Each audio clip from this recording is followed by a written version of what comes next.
Audio Jungle.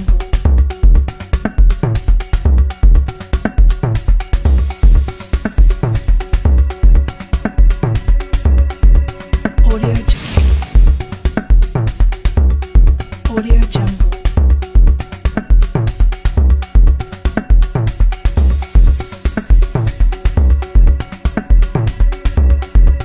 Audio Jungle.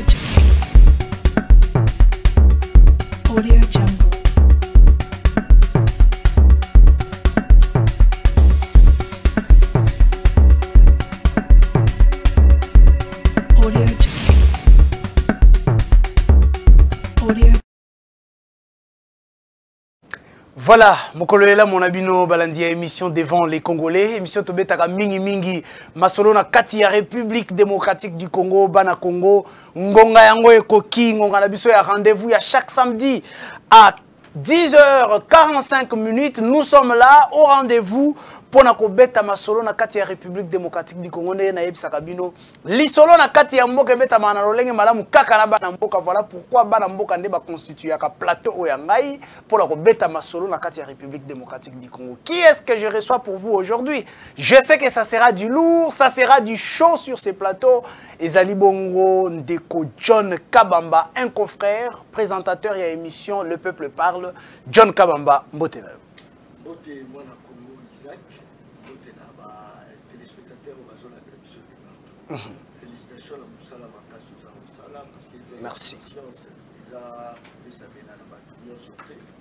La quasi majorité ya ba journalistes na kati ya mboka na biso Congo ne ba ekoboma lisusu Congo parce que ba communicateur ya bato baza ko détourner mbongo ya l'état, il faut ba le kaka pour laver ba image na bango. Les lots toujours on a détourné 2 millions de dollars, bazuna ekaka 2000 dollars, 2000 dollars à pesi ba journaliste ba laver image na. Alors vous se retrouvez que aux a parmi ba journaliste ba nimi nzala, mais pour une bonne cause pour Congo et Bonga, c'est pas donné à tout le monde.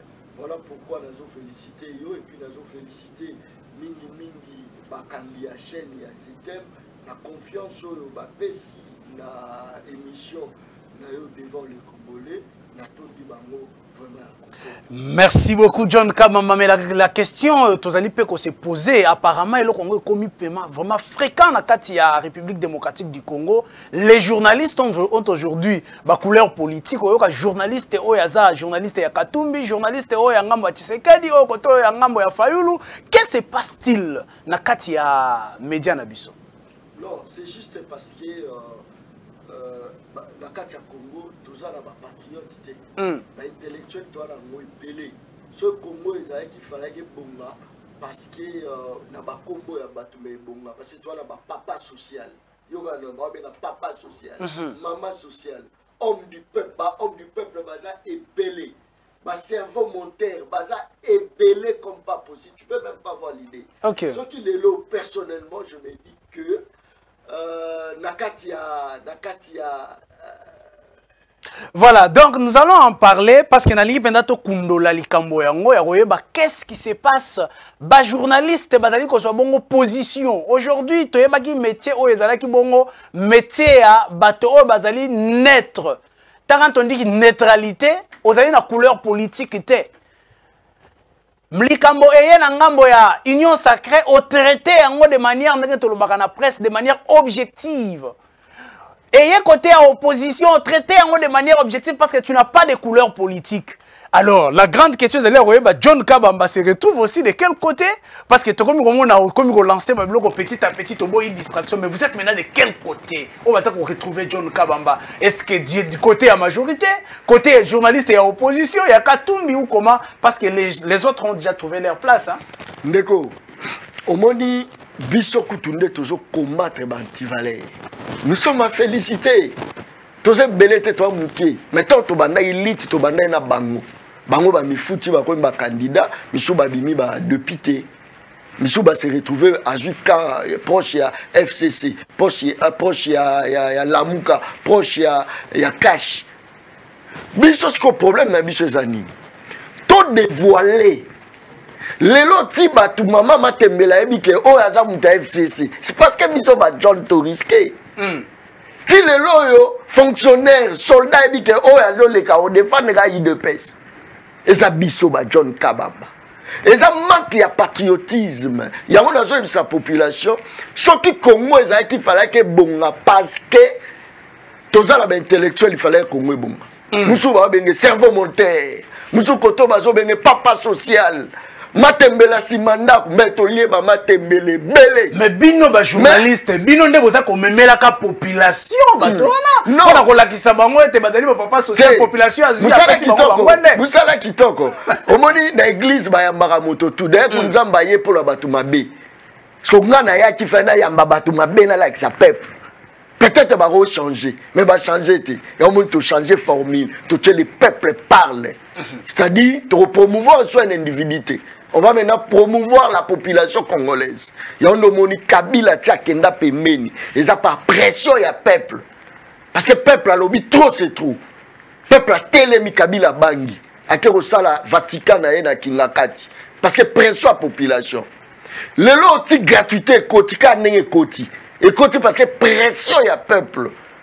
Le peuple a dit mais trop c'est trop. Ça n'a intérêt na bino. Basali gratuité quand on forme basali liangwana. Et là ici que non babangi pression il y a population.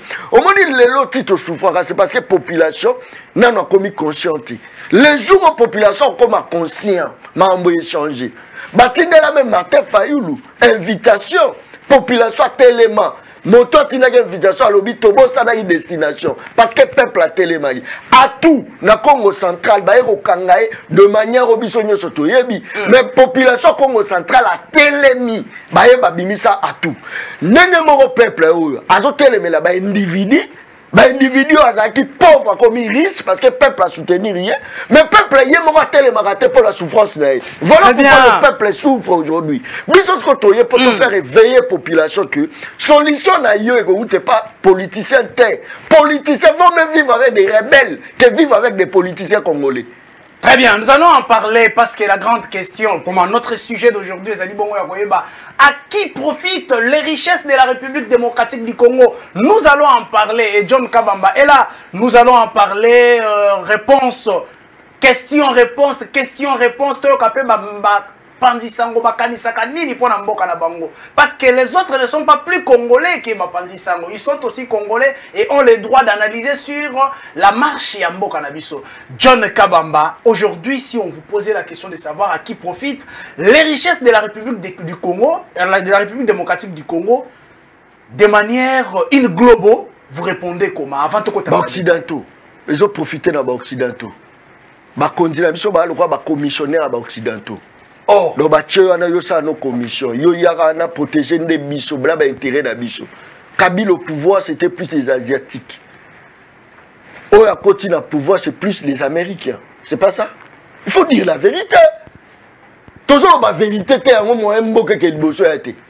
Si on pense que délivrance à Congo ou t'es pas politicien, niet, ce sont des commissionnaires occidentaux. Comment ça, John Kabamba? Pendant lorsqu'on parle de la politique, on voit la gestion de la cité. Dans la cité, il y a la population. Et il y a des politiciens, des commissionnaires. C'est un peu contradictoire. C'est la science. C'est le Congo.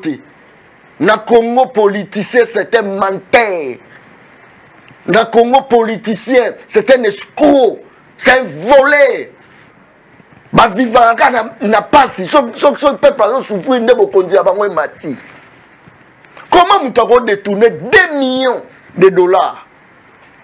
Il y a mon fait ba futa ba fonctionnaire. Nazuka mongo wana. Akena ngwa somi ba maputa enzulu kabla européen ça basi ba fonctionnaire. Maputa 3000 francs, 3000 francs, 3000 francs. A obligé bino bota caméra bo témoigner pe papa social tozo sambela pona yo umela c'est mutazo bomayo aye souffert yo a flatter yo. C'est ce qui se passe aujourd'hui. Na moto moko yemo député national provincial yemo sénateur a commis sous ministre na ba place nyoso to wana che mwasi na ye mwana na ye makangu na ye bango mo bako mo chatina ba beaucoup mestre mais aucun n'est pas intérêt na bango. Mais qui est faible à ce niveau? Est-ce que ce n'est pas cette population? Tant qu'on l'avait population, mais la population a aussi une part de responsabilité. La RDC, Sokotali Bongo, RDC Oyotozali, Nakati RDC Oyotozali, Tozali Bongo, premier pays où il y a une quantité d'eau douce et belée. Très bien. En Afrique. Aujourd'hui, côté à minéraux, on va dire premier, on a niveau mondial, on a deuxième. Batango ba ke basali mosala te, ba pesi population et l'autre côté, mais l'autre population mo ko ande à voter bango qui est faible. Ce n'est pas cette population yo son ko laver pour na mo que la kara. Voilà question mususu. No tunenga à qui profite les richesses de la RDC. Na betomba mo les occidentaux. Ya bango. Comment la mboka le roi RDC? Toza la matière à transformation ya câble. Aux cuivre. Mais tozo somba ba câble ya libanda mboka. Donc ba yeba zui cuivre la biso. Ba ke ba transformer ngo comme câble biso toye to ke somba ba câble. Olobi likamba eau douce. Toza troisième pays producteur ya eau douce na monde. Et premier en RDC azali na mai moko to eza potable o atekaba. To somba mai ya ba indien. À qui profite? Il y a un il y a un indien. Donc, bango baye, bazu mai na biso, ba transformer ngo baye ba tekeli biso. La République incapable de produire eau moko potable dans la population. Premier cas. Tozali, premier pays producteur, il y a diamant de joaillerie, il y a diamant industriel, il y a diamant de joaillerie. Mais il y a bisanga. Diamant wana. Baké nango ba transformer ba na ba montre toza même pas na usine na transformation ba montre ba ba tekeli biso ba bijoux ba tekeli biso soyez ça à qui profite la RD Congo c'est un pays où azana étendu moko ya monene a roi continent papa zana ndako me bana bazangi place à rolala à qui profite la RDC est inhabitée. Babengani bato Congo Brazzaville ba paysé bazongia bazangi place olala. Ba ke otchaba on a Tata Raphaël ba tche ba bashi boy. L'État est incapable d'avoir prise en charge. À qui profite des richesses des RDC? Les expatriés. Ce n'est pas nous. Diplôme ya mboka na biso. Otchango na muto uti na diplôme ya Éthiopie. Ayo luka motsala na RDC ba ozo muto diplôme ya Éthiopie ba tiki ya RDC. À qui profite les richesses des RDC? Ba expatrié bazo koteka ba oteka la biso na almet en détail. Personne n'en parle. To combien to moment normal. Que expatrié koteka na peu na détail. Ba komi ba riche. Ba ba yaki ba kingo mike ba kingo fungwami. Population sont demeurée toujours la situation très difficile. Aujourd'hui, un Chinois en justice avec un Congolais. La personne qui gagnera à un Chinois. Congolais, à qui profite des richesses du pays? C'est pour te dire qu'aujourd'hui, actuellement, nous avons deux autorités, le politicien, les opposants, commissionnaires, il y a occidentaux, il y a COP, vraiment Babongi Belge, mais mettez la solo comme ministre. C'est ce qui s'est fait dans notre pays. Alors, pour trouver le vrai, et aux alatés, parce que même les opposants, parce que ça COP là-bas. Les opposants, il y a 2006, la majorité à 2011. Opposé en 2011, la majorité il y a 2018. Maintenant dites-moi, quel est ce pays-là qui va se développer si c'est seulement si va courir derrière l'intérêt d'abord. D'abord, mon dans opposition, c'est qui peuple, à combien au pouvoir, à combien contre peuple. Après, à comment former Banana Bango. Banana Bango peut bailler, même moment. Dans l'opposition peuple, comme il y a un pouvoir, et ça sous intérêt à peuple. John Kabamba, tout ce que nous sommes représentés, nous sommes représentés. On dit place au lobby, faut et ça est un peuple. Si aujourd'hui la Chine s'est développée a comme première puissance économique dans le monde, c'est parce que le peuple, la première richesse d'une nation, c'est d'abord sa population. Le peuple n'est la première richesse de la République. Moka o bazanga population ba se développer té. Chine azuka la peuple na ye, après si c'est valeur. La Chine est na loi moko boy robota mona koleka dete. Mais le lo ba kobi gouvernement tchembongo agé. Nous robota 15, 20 à la motivation. Pourquoi? Parce que azu population na ye a utilisé bango comme main-d'œuvre ba sur le monde. Économie zo n'est pas la bango. Imaginez-vous que na kati mboka la biso Bozu va marcher au pays chinois. Mais pas dans le monde bazar. Autant au pays chinois, les Chinois vont travailler pour l'intérêt de la binoté, pour l'intérêt économique de la bango. Donc à Sali, à Zui Monsola, qu'est-ce que tu as la économie est mati. Mais que faut-il réellement faire? Que faut-il réellement faire pour que la richesse de la République démocratique du Congo ait la bongo, to servir bongo au peuple congolais? Tout le vraie indépendance. Parce qu'aujourd'hui, certes, on parle de l'indépendance. Mais toujours dans la vraie indépendance. Oh. Imaginez-vous. Donc, la vraie indépendance, c'est ça, Moussous par rapport à Oyo. Oui, non, indépendance, c'est ça. Toujours vivre la colonisation comme pas possible. D'ailleurs, mati niveau. Mounela changé de ragé. Atalika, c'est une indépendance, ok. Bon, tu peux ça, mais tu luka façon nini otobata manasima colonisation. Bon, tu as un bango, bande ko na bango. Parce que tu as un ministre, il y a budget. Azali, expatrié, ministre ministre intérieur, expatrié, ministre économie, expatrié, baza ba congolais. Qu'est-ce qui fait aujourd'hui que ba ko développer ba penser na bango te pour apporter quelque chose pour le développement mboka? C'est parce que et tout cela bazo belo baza ko salate. Mundela changé, la colonisation changé forme. Alors binonde Boloba bisonne to coloniser Rabino. Ok, ça va. Président de la République a la nationalité ni. Premier ministre a la nationalité. Gouverneur a la nationalité ni. Oh, boy a la nationalité ni. Bon, bango ba gérer bino. Bon, yebi sangai. Pourquoi mutasi si kela sazangi musala? Pendant que va gérer biso bala mboka. Pourquoi mutaki musala zangi salaire? Pendant que va gérer biso bala mboka. Pourquoi tous les barrages, mais on vivre de l'estage. Pendant que maintenant gérer automatiquement, on peut dire que la responsabilité est réellement partagée entre Bakonzi, population, d'une certaine manière. Il faut qu'on l'accorde nos causes. Et puisqu'on peut sa solution, il y a un biloko. Solution est anime. Dans un seul pays au monde, où tous les militants. Biso to ba militaire pour les kabango. Même moi musu bazo bete so lisolo ke ba citoyen na bango.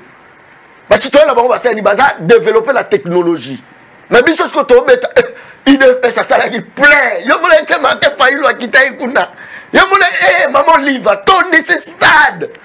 Ça profite na nini. Moka ni évoluer bongo et akate na ba plein. Non. Moka évoluer que non.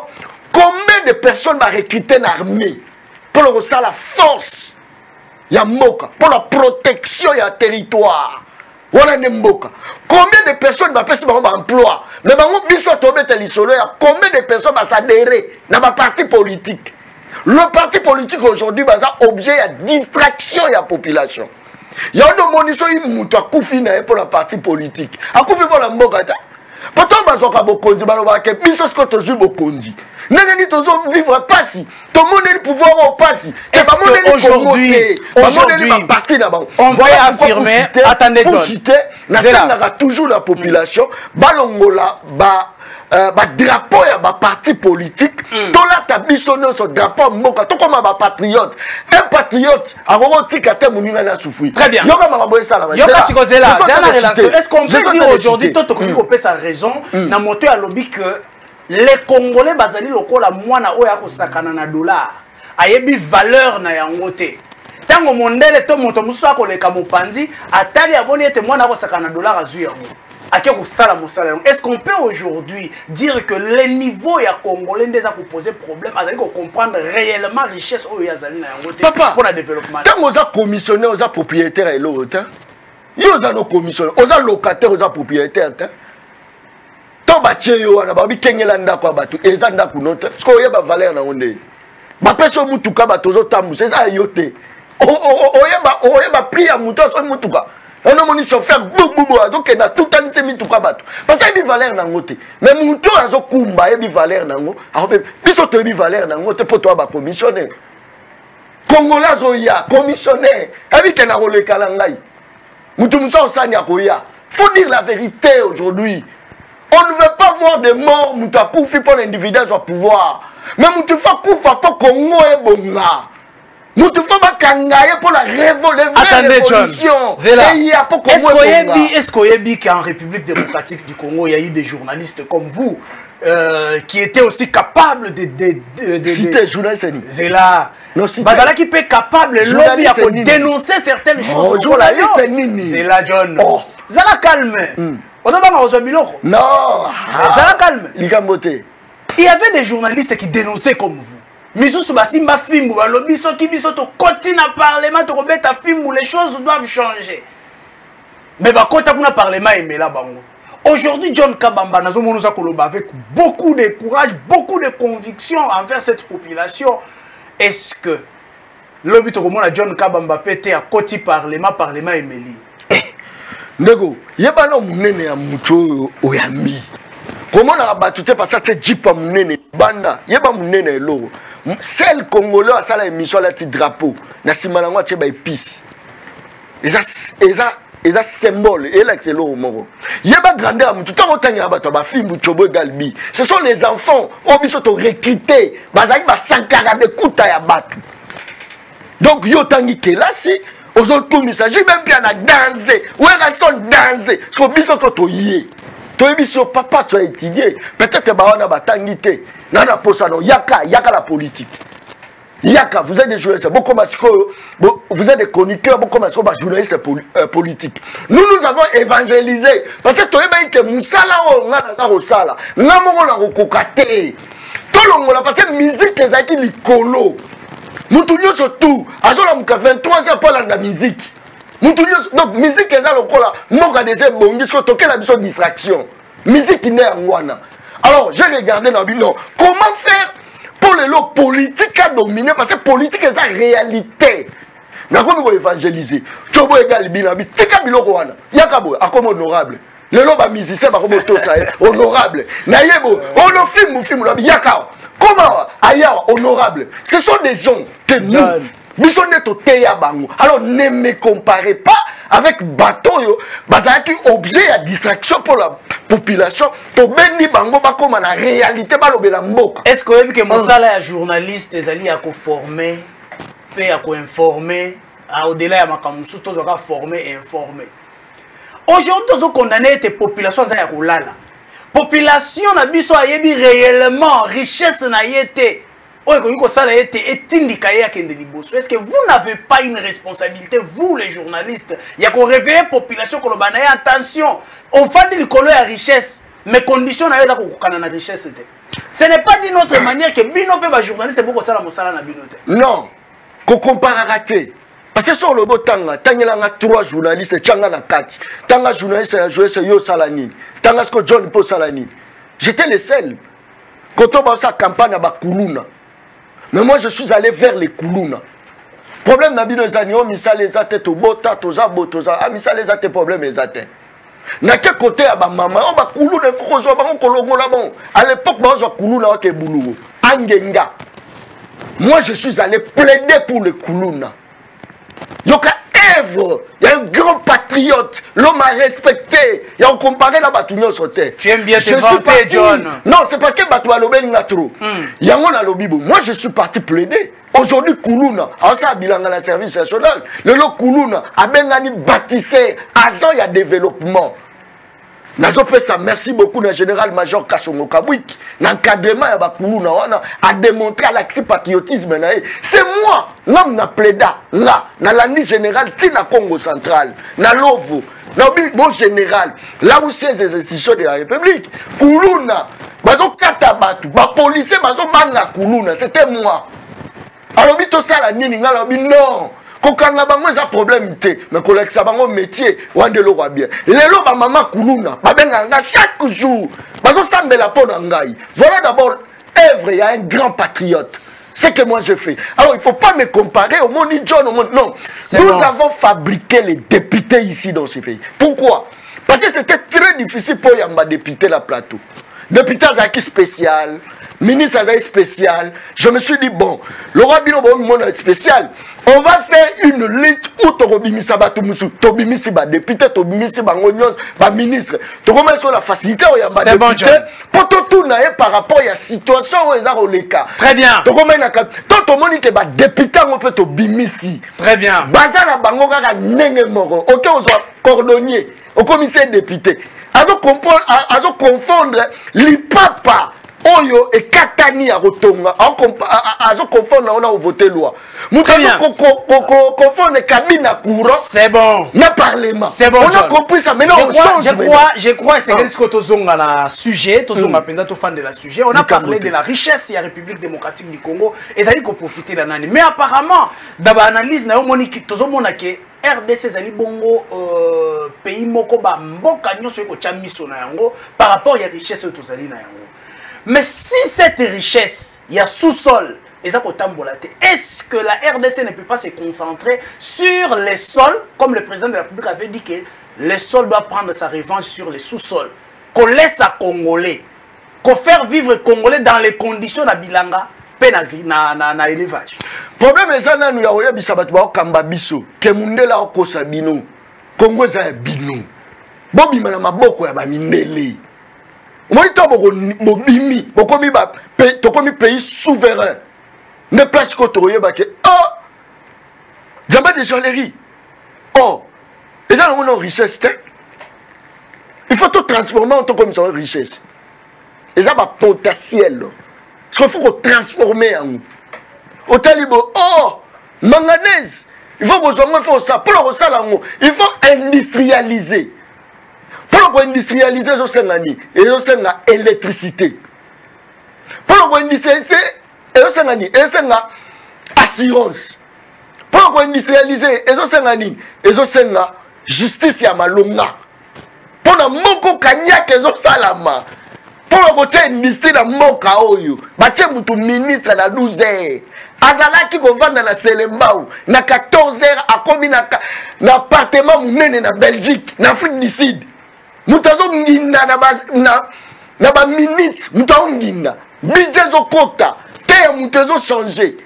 Alors, il faut mettre maintenant une très bonne justice. Congolais faye ba ke moko eza ya ye. Tokende nanu. Muto ayibi mongo ya éducation et faire kotonga ba école. Ayibi yango. Amoni te ba école ekwei ba enseignant ba futa ma bien te azui bana na ya tindi bango place ba ministre mususu ba tie du sérieux ba tongi ba école a bien ba futa ba enseignant bien atindi bana na ye. Ba école ya bien bon tinda on a ba hôpital ya bien parfois ils n'ont aucune richesse. Exactement. C'est ça le problème. Ya moni ngati ko na ye na memi mukumba. Na lobby seul contre tous. Je peux battre les bango nyonso. Congo pèse une libération. N'a battre parce que n'a qui est déjà dans le bien. N'a déjà dans le bon. Moutou azui. Non me fallait qu'on construise ba hôpitaux, ba dispensaires, à détournango, même qu'on la belli, ba les jets privés.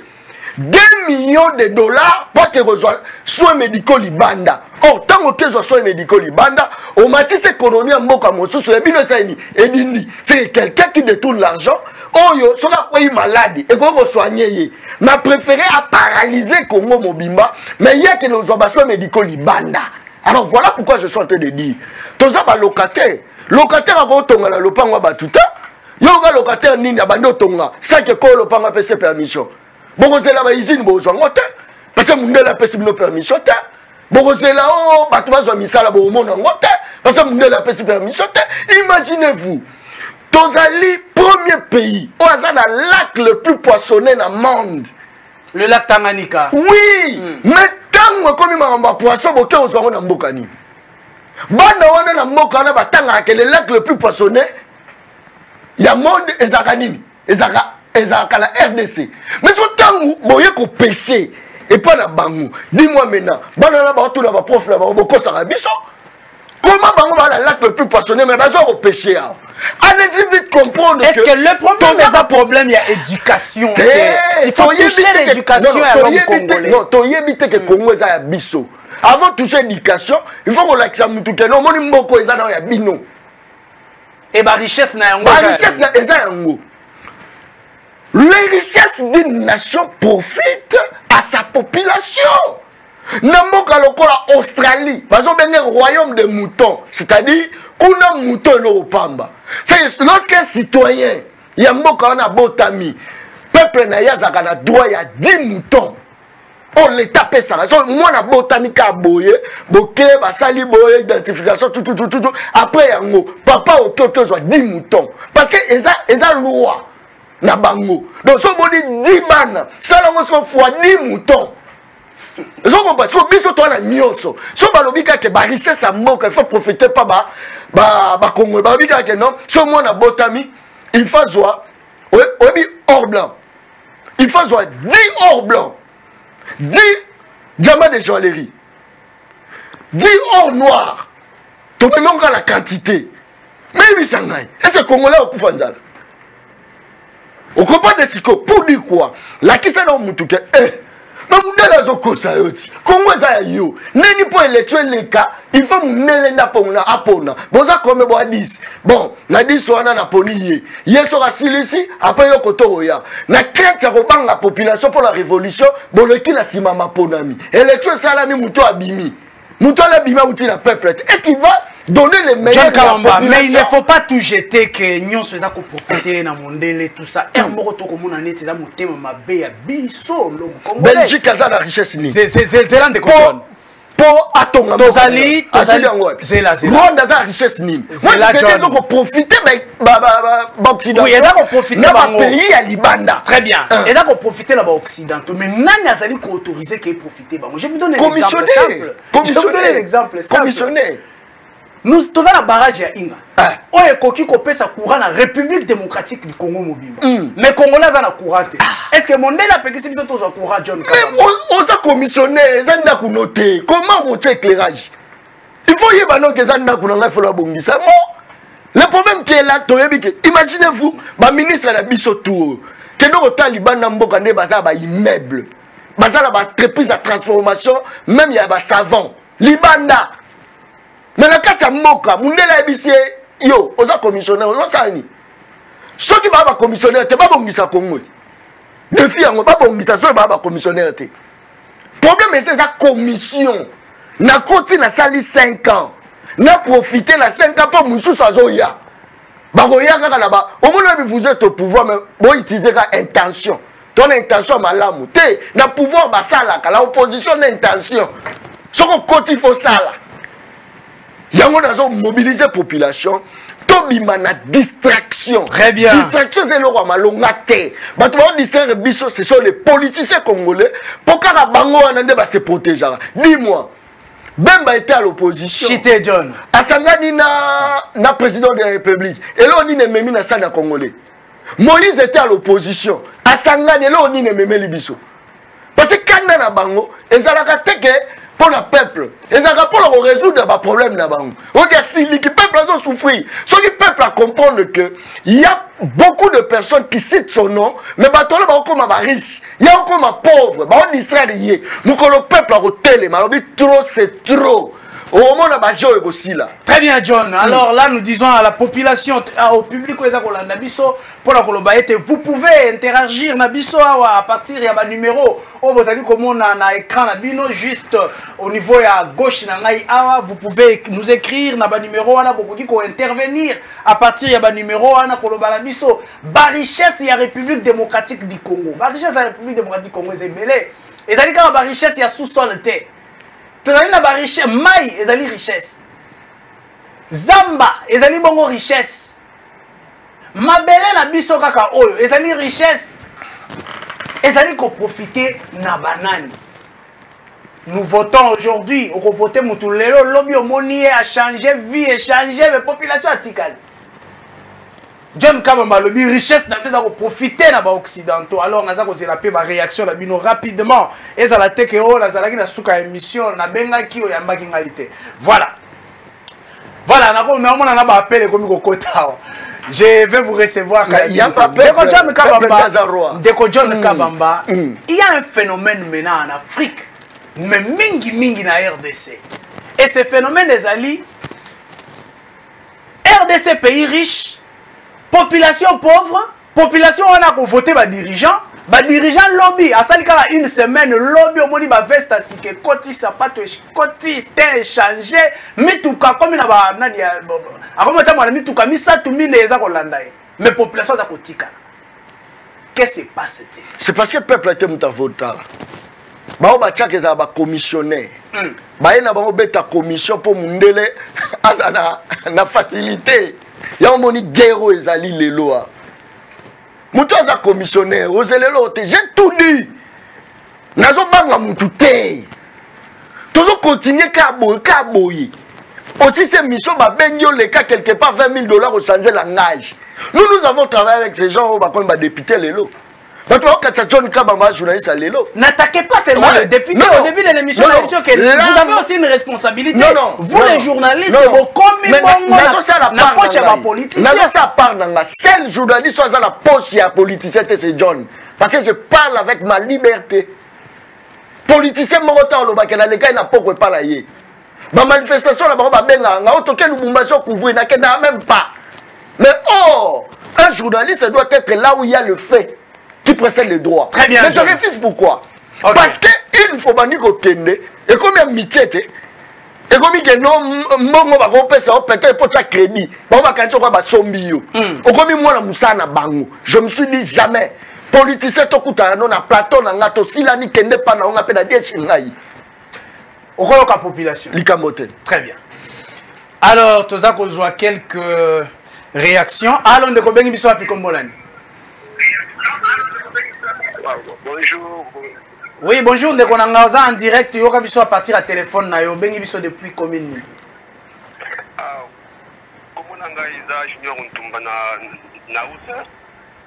Oui.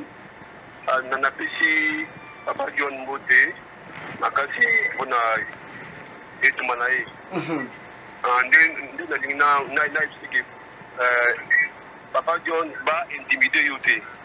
Parce que tu na papa John va intimider you pour pas intimider Yoté. Continue na et tout manayon. Ok. Merci beaucoup Ndeko. Voilà, nous allons continuer. Koyoka John Kabamba et population P azako intervenir. John Kabamba va lobi va intimider Yoté. Population azala simana yo, ça c'est allons Ndeko bengi biso api kombonani tout ça koyoka yo.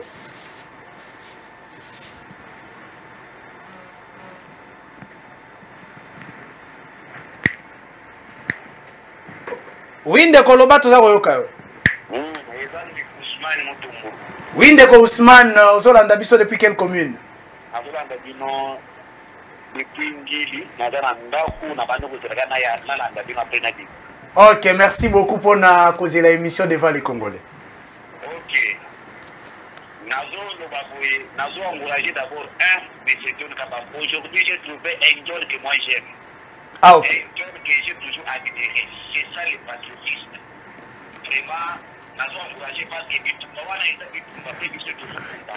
Na base, nous il va dans la maquille à la télévision et pour la zone là. Je suis qui t'a gagné na base il y a 6. Il fait pour la étape pour nous voir tout ça. Vraiment, alors la soutien na ngaya ça bomba et dans la base il a également on a commis ce qu'on a fait pour vraiment wana ezali bongo Ousmane Mutombo depuis Njili. Ousmane Mutombo alobi na biso ete ozali bongo na total appui na yeye moko kuta komi déjà garde du corps. Merci beaucoup mon Congo. Merci beaucoup. Voilà, nous attendons les réactions ya bandeko, ils peuvent réagir. Oh là là, na moni ba ndeko baza déjà ko réagir depuis WhatsApp, kasi beaucoup ko benga biso na WhatsApp te bandeko, appelez peut-être appel normal ou écrivez-nous. Là nous allons peut-être répondre na ba appel na bino topé na ba message na bino. John Kabamba, on peut beau critiquer, on peut beau parler, mais quelle est la solution aujourd'hui pour la Colombo, la population, la situation où yo le bien te bakondi bakomi bongo ba commissionnaire? Qu'est-ce qu'il faut pour la Colombo, la Congo, la situation on a responsabiliser bango réellement pour être richesse na biso et servir na ba Congolais. Il faut qu'obimisa population là ba parti politique tout. Non, mon vraiment papa ça, la démocratie et là autoriser ma parti John. otuninga solution. Meilleure solution est à la population dans ma parti politique. Les lots sont aux patriotes. On se plate moutayibi mongo mobenge grand prêtre. Motazo yibo zo bomayo. Maleki libanda olobi d'ailleurs kutaza la 4 mitu ba mamitu kwa za ngwe belé. Ana mongo ebele. Mazu mongo wana bote. A crucifié on est azu mongo wana. Mais yo sikoyo a commission mona mosala na ye. Kala ba commission bino na niveau bo wele la ba polo. Peuple wele la polo. Alati polo bazu ba commission esclave. Batambusi yo pour la 5000 francs. Au tamboli, il faut ça la meeting. Il faut l'obisabino. Il faut bon adorer. Les autres, tu adoreras les sous nzambe na l'église. Ba empêcher biso to kena sous l'église. Et comme il a toujours commis sa leader politique. Maintenant le problème avec moi, population, zala fier ya rozala patriote. Kozala militant. Tant que rozala militant. Azaki na bino abundi na bino bitumba. Akomi candidat suppliante na ye ache mwasi na ye ou soit ache mwana na ye. Par exemple les belé ou soit ache makangu na ye. Abokisi yo. Azalaki na bino téléphone ezaki ya kofungwama. Mais tant akomi mokonzi téléphone efungwama ka lisusu te. Ayamba lisusu te. Pour vous dire que militaire no aux esclaves ya mutu. Oya koloba ne oyo sala. Mais tant que patriote, c'est-à-dire yo nous a souverain. Nous t'en sakana yote. Très bien. Yoka réaction Yandeko Oyo qui nous écrit, qui nous envoie ces messages depuis WhatsApp. Tous une en son ailleurs. Régie peut ça son.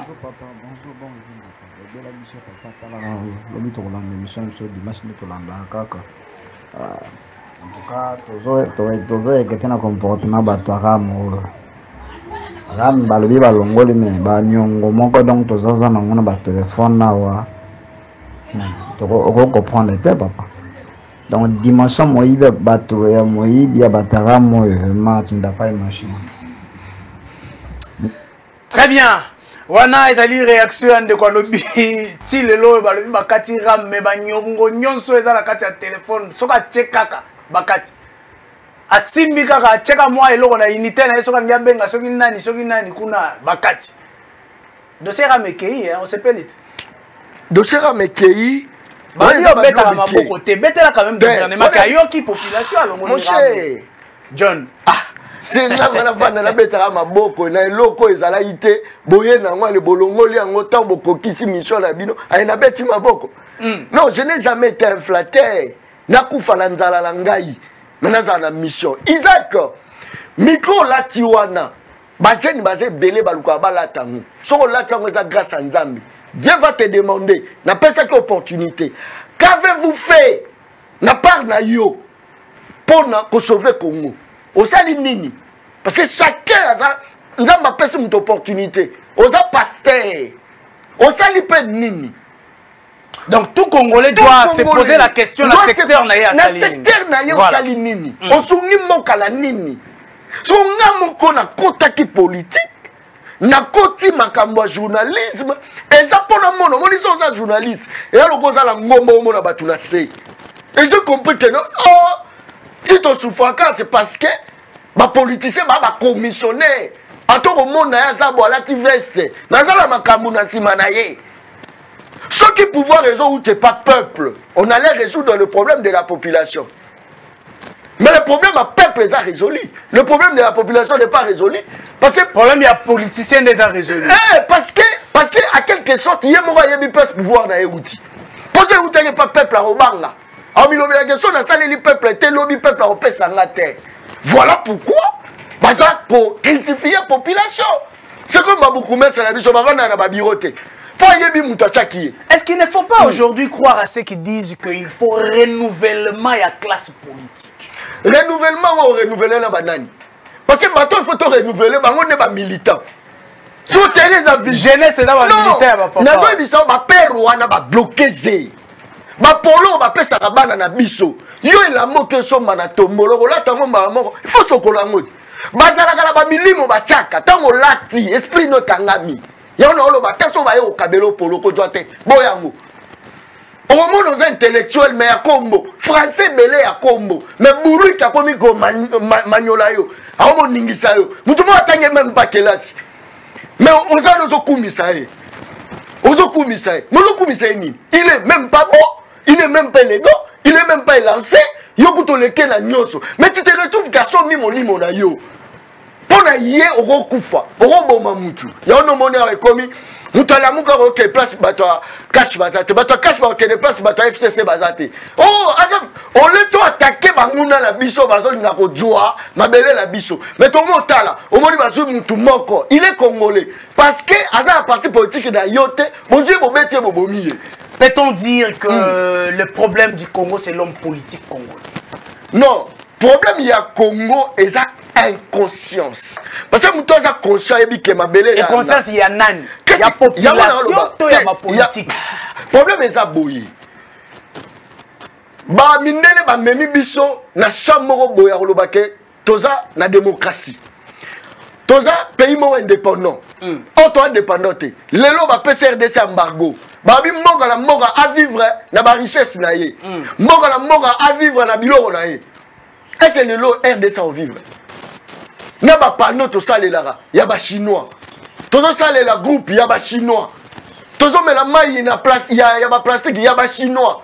Nyonso tout biso to tira ya ba chinois, ya biso te ya libanda. Toza na forêt ya monene, mais kirda ezo uta libanda. Kirda ezo uta libanda. Tige koto ya pamba rocha ezo uta libanda.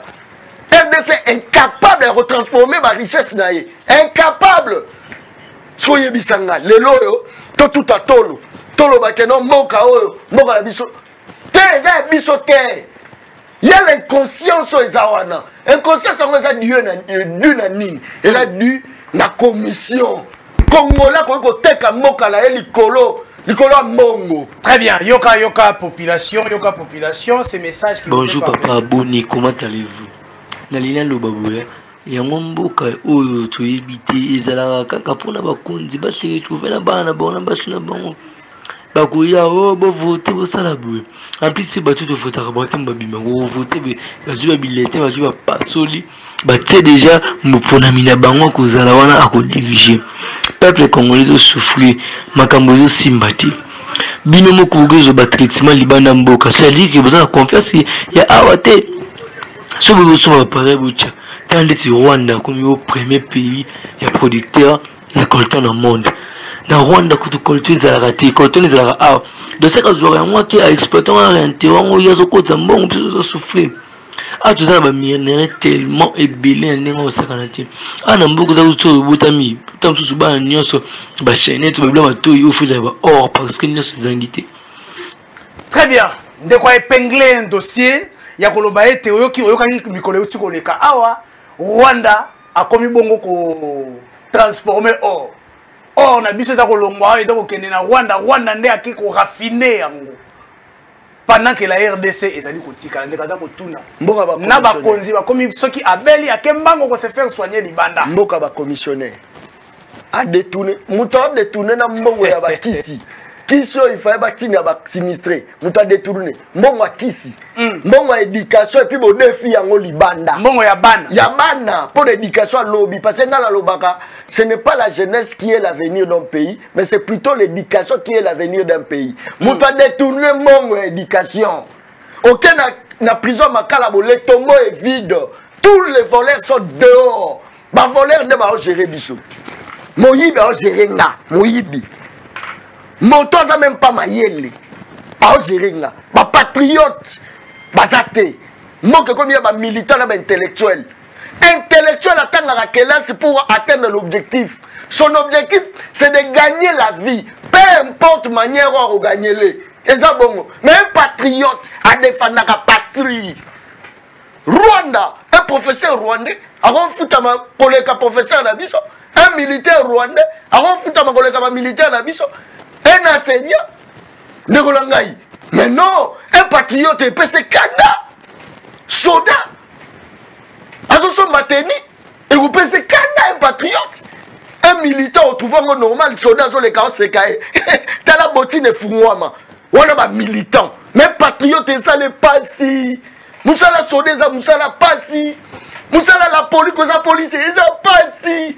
Pourquoi ba protéger bangote ba obima siko babi droit ya ko marcher eza constitutionnel biso ba patriote tozo marcher pona boye yoka so mboka ba militant soki ba kanyi kaka militant na bango ba bimi libanda botika e injustice boloba ke ta de droit wapi yango wala so mboka ba militant azo défendre militant na ye mais mboka o défendre te ba ko buka parti politique la bino bobimi libanda.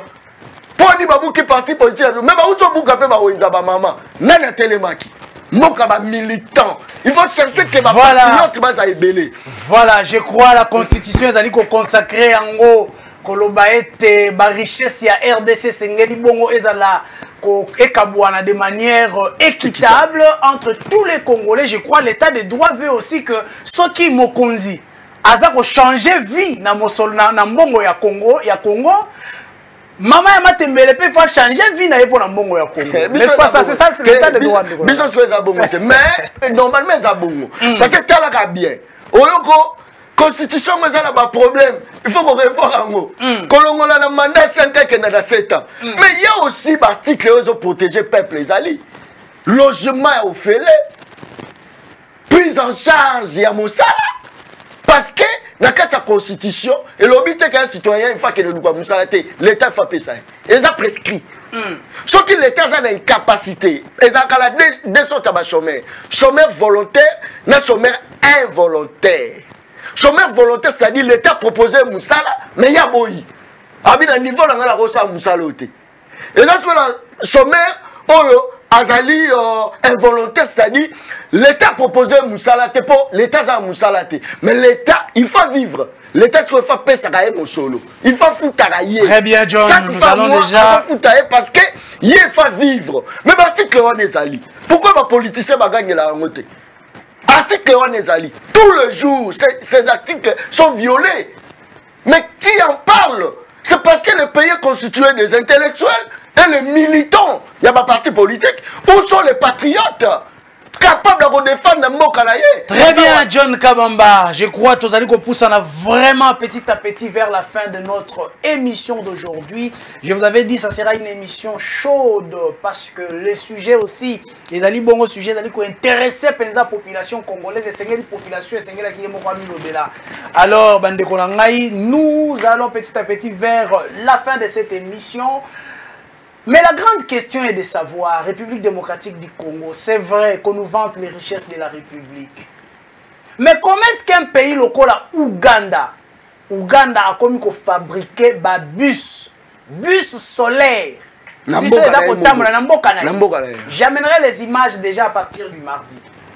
Bus local transport tout le monde à Moulaïwana, mais dans le tambola parce qu'ils ont un panneau solaire.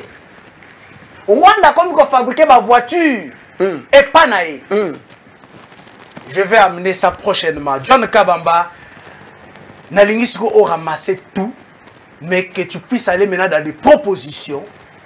Que doivent faire les Congolais et les autorités congolaises pour changer, pour renverser un peu la situation et que richesse n'a pu se profiter réellement aux Congolais, aux compatriotes congolais. Il y a un moment dans la opération de distraction.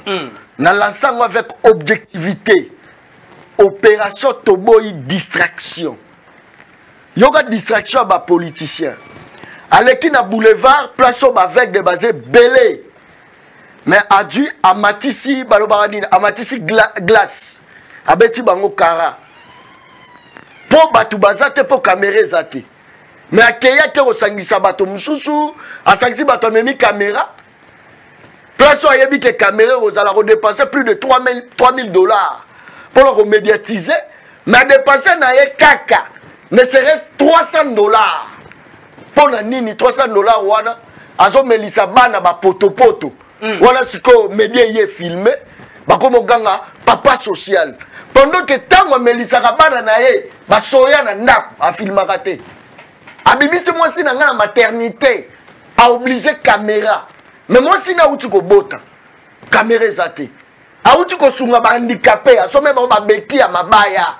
alekisa on a TV ba témoigner honorable asomelinga libeki asomeka mais honorable asala 5 leki ba handicapé asome bango ba mituka ketch atika ko filmer te yonga naza koloba tant que tu peux sa confiance dans mutu po afingaki to kotie parlement tu peux confiance dans mutu po akabela ki ngai to kozela nini ya malonga tu peux sa confiance dans ba patriote on kabela ngate o che caméra soko longoli caméra politicien moko takabaka soko longoli ka caméra bozela era ba propagande no mona ke bakita la place à mabulu no mona ke no bakena otala batu mais pourquoi pour même ka caméra mais na vacances parlementaires yo na place à mabulu place à mabulu yo kitaka na caméra ba place à bien o kendaka wana na hotel à bien o même caméra te Bobomi ba wenze na biso bokota ba full market Bobomi ba wenze.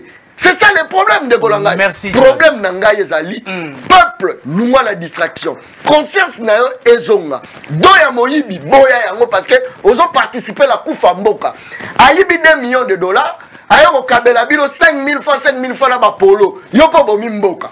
Alors pour bomana bango te kozo susu ba dona. Merci beaucoup John Kabamba. Soy to lobby awa to kende ti lobby ko silate. Je crois to siki na awa. Esprit patriotique nezo mata. Okay. Merci beaucoup. Je crois lelo to lie ndambo ya baleine. Ah, balela ndambo. Ndambo. Baleine balia ka ina mokolo moko. Te si sa baleine. Très bien, ndambo ya baleine to lie lelo yango wana. Je crois c'est déjà pour le mardi prochain à 10 h, notre émission, toujours au rendez-vous. Merci à l'équipe technique, et accompagné Kingaïlelo, les caméramans, les régisseurs, un très bon travail. Merci à mon assistante Fernando Kitoko qui était là, qui est toujours présente à son poste. Hein. Merci beaucoup à vous tous qui nous avez suivis et bye.